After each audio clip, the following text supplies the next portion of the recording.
in the league.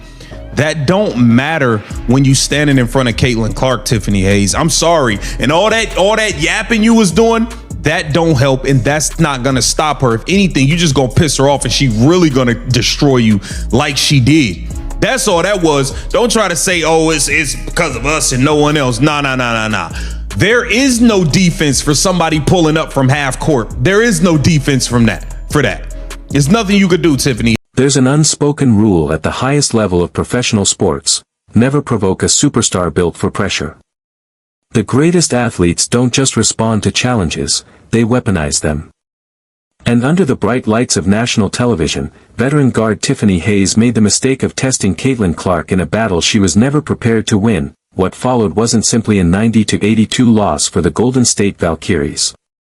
It became a nationally televised statement game, a moment where emotion, pressure, and superstar intensity completely shifted the energy of the floor. Welcome back to WNBA Pro. Today, we're breaking down one of the fiercest individual matchups of the season, the moment frustration turned into fuel, and a veteran defense collapsed under the pressure of a player determined to take over the game. If you think this matchup was only about Clark putting up 22 points, you missed the bigger story unfolding possession by possession. This game became psychological warfare. We're diving into the key moment that changed everything, the instant Clark flipped into attack mode, and why the Valkyries' post-game reactions only intensified the conversation surrounding the matchup. Coming into the game, Natalie Nakes and Golden State believed they had discovered the formula to slow Clark down. Their strategy wasn't built around complex rotations or elite defensive schemes. It centered on relentless physicality, bumping cutters, fighting through screens, disrupting rhythm, and making every possession uncomfortable. Early on, that aggressive approach appeared to work. The Valkyries managed to disrupt Indiana's flow and force the game into a physical grind. But then came the turning point, the moment Tiffany Hayes crossed the line from competitive defense into personal confrontation, and from that second forward, everything changed. Taking it to the rack here. Tiffany Hayes taking it to the rack on Caitlin Clark, starts clapping in Caitlin Clark's face.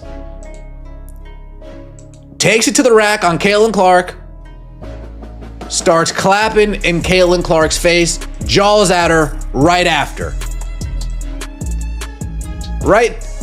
Jaws at her right after. At this point, do you know what Caitlin Clark said? And I'm going to bring back our... Around the 3-minute mark of the opening quarter, Tiffany Hayes attacked the basket and scored through contact against Caitlin Clark. It was a routine basketball sequence, the kind of play that normally ends with both players resetting and sprinting back into position. But instead of letting the moment pass, Hayes took it a step further. She turned directly toward Clark, got into her space, clapped aggressively in front of her, and started talking in that instant, what was supposed to be competitive intensity became personal. Hayes appeared to believe she was sending a message. But what she really did was awaken the exact version of Caitlin Clark opponents spend entire game plans trying to avoid. Because the most dangerous thing you can do against elite scorers is give them emotional fuel. You want players like Clark calm and comfortable. You want them operating within the normal rhythm of the offense.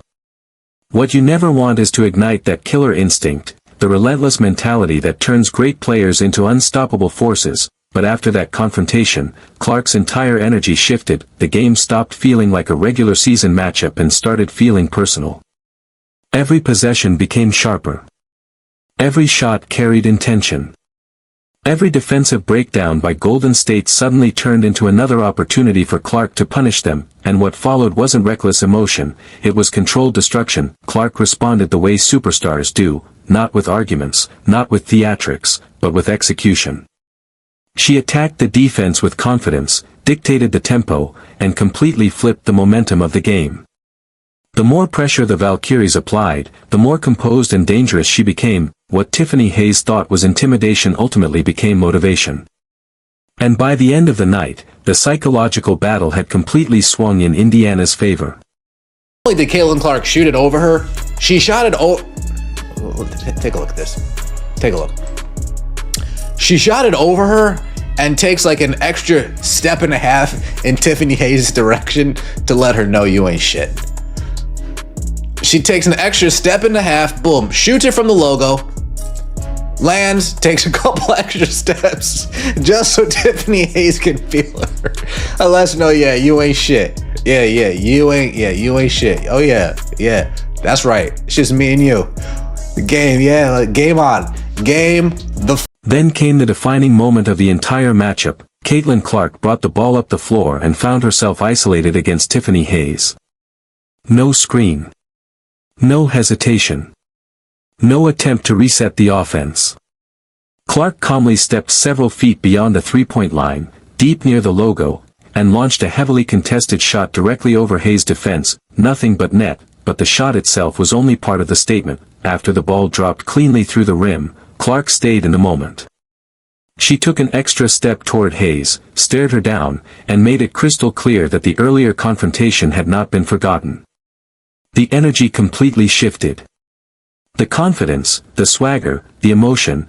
Clark seized total control of the matchup right there on national television, and from that point forward, the game became a showcase of offensive command. Later in the matchup, Clark attacked Hayes again on the perimeter, creating space with a sharp step-back jumper that left the defense scrambling.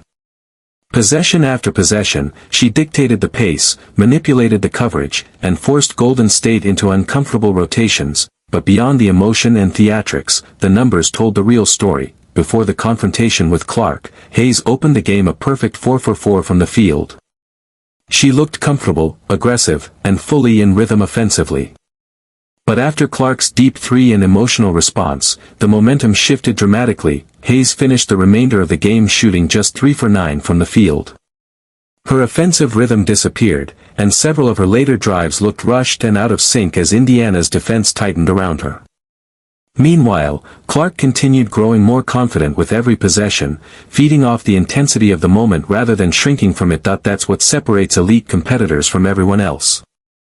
Pressure doesn't rattle them, it sharpens them. Clark didn't respond to physicality or trash talk by losing focus. She responded by elevating her level of play, taking over key possessions, and turning the emotional battle entirely in Indiana's favor. But the most controversial part of the night wasn't even what happened during the game. It came afterward, inside the post-game press conference, where reactions from the Golden State Valkyries only fueled even more debate surrounding the matchup. They're pissed. They're hit. Tip, before she even sat down, they're never going to start calling the fouls on her. If they did, she would never get to play the game. And this goes both ways. If you're going to be doing this, if you're going to be doing this on offense with the forearm, don't complain. If you're going to be doing this on defense, grabbing and scratching and clawing, don't complain. After the game, Tiffany Hayes stepped to the podium visibly frustrated and immediately turned the conversation toward the officiating.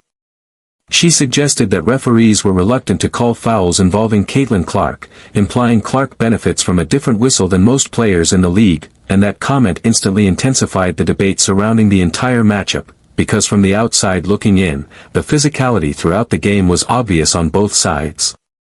The Golden State Valkyries spent much of the night trying to disrupt Clark with aggressive on-ball pressure, hard contact through screens, and constant bodying in the half-court.